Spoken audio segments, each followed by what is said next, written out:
Welcome back in to the Spectrum pregame show, getting you ready for first pitch. Cleveland's on a 3-game win streak after defeating the Reds 5-3 last night in Cincinnati in the opener of the Ohio Cup Series, going into the rubber match today. Stephen Kwan would lace 3 hits with 4 at-bats, one being a 2-run RBI double. Stephen Kwan is now batting .380 from the plate. Manager Stephen Vogt talks about how Stephen Kwan isn't whipping or going out of the zone while being a power hitter, as he is one of the best contact hitters on the Guardians roster. Yeah, I mean, Kwani, we've talked about him all year, and he's one of the best contact hitters in this game, but he's got power too. And, like we said, power is not just home runs. It's driving the ball in the gaps. A couple doubles tonight weren't hit particularly hard, but this guy knows how to find the barrel, and he just continues to amaze us the way he gets on base and makes things happen. Right after that, Stephen Kwan himself, the outfielder, would talk about the 6-pitch at-bat in the top of the third inning, in which he would lace a 2-run RBI double at the plate. Just not trying to get too big, just try to touch the ball any way I can, kind of like what we always talk about. Not trying to hit a home run, just trying to spoil a pitch. I kind of knew the guy's arsenal and kind of had educated guesses on where he'd try to go. But at the end of the day, just trust the eyes, get the leg up early, and then just try to put it in place, see what happens. Well, Tyler Freeman moves from the infield to the outfield, and it's been a huge change for him, but he had a great defensive game, as Stephen Vogt talks about the impact of Tyler Freeman nabbing 2 home runs against the Reds. Yeah, I thought the first catch was unbelievable, fighting the sun, going back, and then the second one, I mean, just, anytime you rob a homer, it's sick. But those were both huge plays for us. The game could have gone way different had he not made those plays. So, again, he just continues to get better and better every day out there.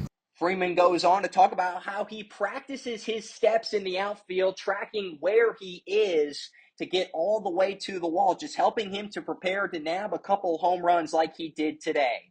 Yeah, it's huge. That's why we do our early reps. And, it was funny because JT was talking about it today. He goes, I have a feeling something's going to happen like that. So I was kind of expecting it, honestly. And did it in early work and happened in the game.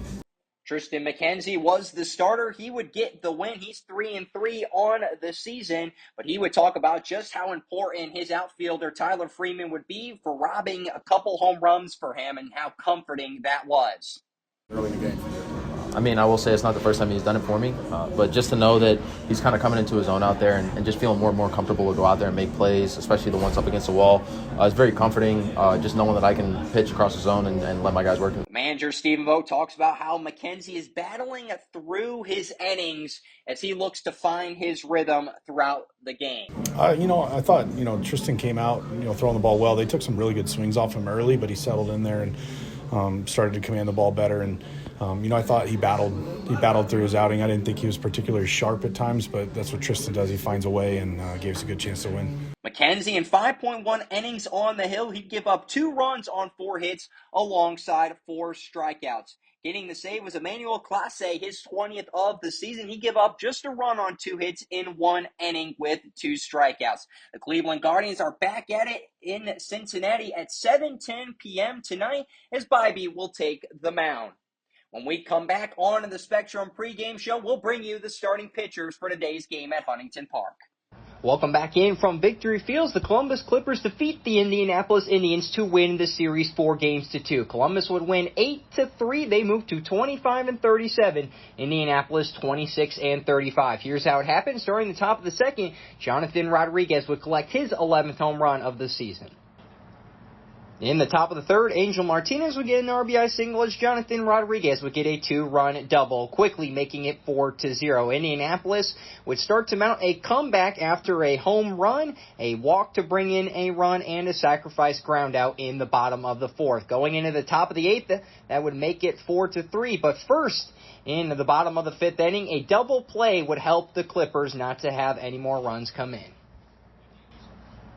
In the top of the eighth, Jonathan Rodriguez would start it off with an RBI single to make it 5-3. Right after him, Miles Straw would collect his 5th triple for a run.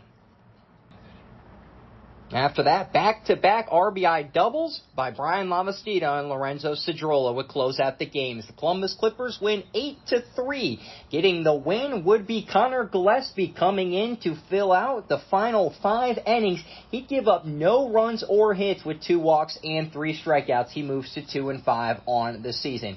Getting the loss is the starter for Indianapolis, Michael Plasmeyer. He's 1-6 on the season. He gave up 4 earned runs on 5 hits with 7 strikeouts in 5 innings on the hill. Columbus Clippers will now travel back east to Columbus to take on the Iowa Cubs starting on Tuesday. But when we come back from Victory Field on the Spectrum postgame show, we'll bring you scores from around the International League. Welcome back into the Spectrum postgame show. The Columbus Clippers defeat the Indianapolis Indians 8-3. Here's the rest of the scores from around the International League. Rochester wins away at Worcester 8-5. In the top of the 9th, Norfolk and Scranton Wilkes-Barre in a scorcher as they are tied at 11 apiece. In the bottom of the 8th, Buffalo winning at Lehigh Valley 6-1. In the bottom of the 7th in Iowa, the Toledo Mud Hens lead 4-3. In the bottom of the 4th, Nashville is winning at home 8-2 against the Louisville Bats, and rounding it out in the bottom of the 4th, Syracuse is up against St. Paul 5-3. The Columbus Clippers will travel back home to take on the Iowa Cubs in a 6-game series. When we come back to Victory Field, we'll bring you the stats and score lines from today's game. Welcome back into the Spectrum postgame show from Indianapolis. The Columbus Clippers defeat the Indianapolis Indians in the final game of the series. They'd have 8 runs, 11 hits, 1 error, would leave 4 on, as Connor Gillespie would get his second win of the season. For Indianapolis, they'd have 3 runs on 3 hits, also an error, alongside stranding 4 on the base pass. Michael Plasmeyer, the starter, would receive his 6th loss of the season. The Columbus Clippers moved to 25-37. The Indianapolis Indians 26-35. Columbus wins their first series of the season, taking 4 out of the possible 6 games. On Tuesday, they'll return home for Tansky Tuesday Dime a Dog Night to face the Iowa Cubs in a 6-game series. On Tuesday, Joey Cantillo will take the mound for Columbus, is not factored into any wins or losses with a 7.71 earned run average. The Iowa Cubs have yet to announce a starter. Well, that will do it for this edition of Columbus Clippers Baseball. This copyright broadcast is presented by authority of the Columbus Clippers and may not be reproduced or retransmitted in any form, and the accounts and descriptions of this game may not be disseminated without the express written consent of the Columbus Clippers. Make sure to join us on Tuesday at 7:05 for first pitch, and right before that at 6:50 for the Spectrum pregame show. For our producer Tracy Watson and Ryan Mitchell, this is Micah Flack saying one final time, the Columbus Clippers take the series against the Indianapolis Indians, winning on the final day 8-3. Have a good weekend, everyone. Welcome into Huntington Park for game number 3 between the Columbus Clippers and Memphis Redbirds. Hello, everybody. I'm Micah Flack. Glad to have you with us. Columbus won their 3rd straight game Wednesday afternoon, defeating Memphis 2-1. A late-inning long ball by Juan Brito helped to lift the Clippers to a record of 14-8. Half a game back of Lehigh Valley for the best record in the International League to start the second half. Columbus trailed 1-0 for much of the game until the 2-run blast by Juan Brito in the bottom of the 8th put the Clippers ahead. Relievers Tanner Burns, Eli Morgan, and winner Anthony Ghost combined for 5 1/3 innings of scoreless relief. And that's been really the effort from the bullpen. They've allowed multiple runs just twice. It took an extra innings game to get to one of them, and the bullpen has an IL best 2.28 earned run average. The Redbirds dropped to 10-13 in the second half. It's time for the injury report. The injury report is presented by Mount Carmel. Visit them online at mountcarmelhealth.com. The right-handed pitcher Tanner Bybee of the Cleveland Guardians exited Wednesday's game against the Detroit Tigers while warming up for the 6th inning. He suffered from cramping in his quads and hamstrings. Bybee has said that he has been suffering cramps since June 19th, and he has been getting IV fluids regularly after games, but the Guardians are desperate for a solution, especially when their other star ace Shane Bieber is out for the year after having Tommy John surgery. Taking the hill for Columbus will be the lefty Doug Nikhazy. The former All-SEC product has been sensational at the AAA level. Nikhazy went 20 innings in a Clippers uniform before surrendering a run.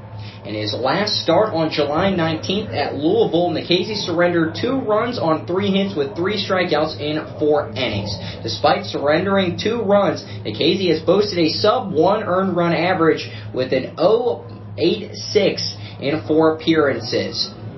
Opponents are hitting just 130 against Nikhazy.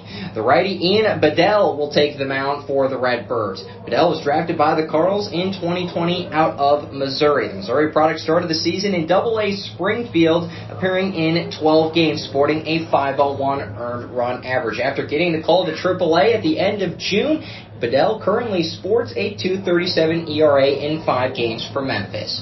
When we come back to the Spectrum pregame show, get Spectrum Internet, mobile, and TV. Visit Spectrum.com for details. We hear from first base and bench coach Daniel Robertson.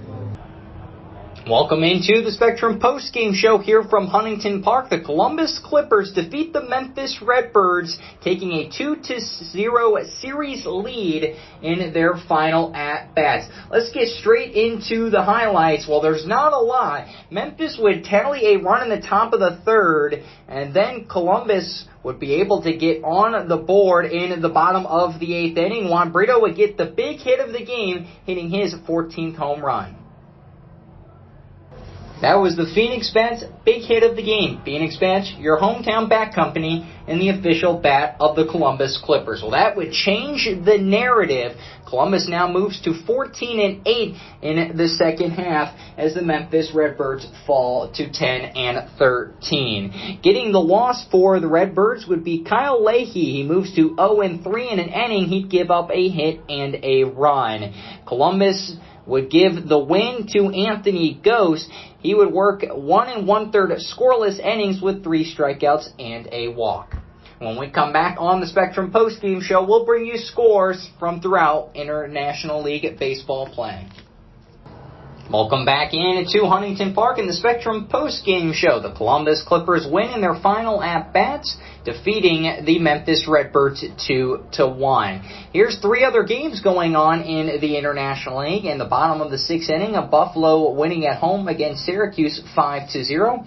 After 6, Indianapolis winning away on the road in Iowa 8-2. And in the top of the 3rd, St. Paul up against Omaha 2-0.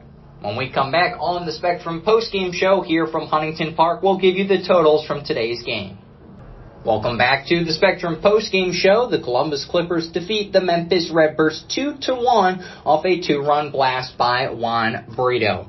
Columbus would have 2 runs on 4 hits with no errors, would leave 5 on the bases. Anthony Ghost gets the win. The Memphis Redbirds would have 1 run on 7 hits, no errors, would leave 9 on the bases. Getting the loss would be Kyle Leahy. In total, the game took 2 hours and 40 minutes. The attendance at Huntington Park, 8,440. Overall, the Columbus Clippers moved to 46-50. The Memphis Redbirds 48-50. Columbus will look to make it 3 in a row going into game number 3 tomorrow. First pitch will be at 7:05 p.m. We'll get you ready with the Spectrum pregame show at 6:50. Well, that will do it for this edition of Columbus Clippers Baseball. For our producer, Bruce Klein, Bob McGilligan, and Ryan Mitchell, this is Micah Flack saying one final time, the Columbus Clippers defeat the Memphis Redbirds 2-1 from Huntington Park. Have a good night.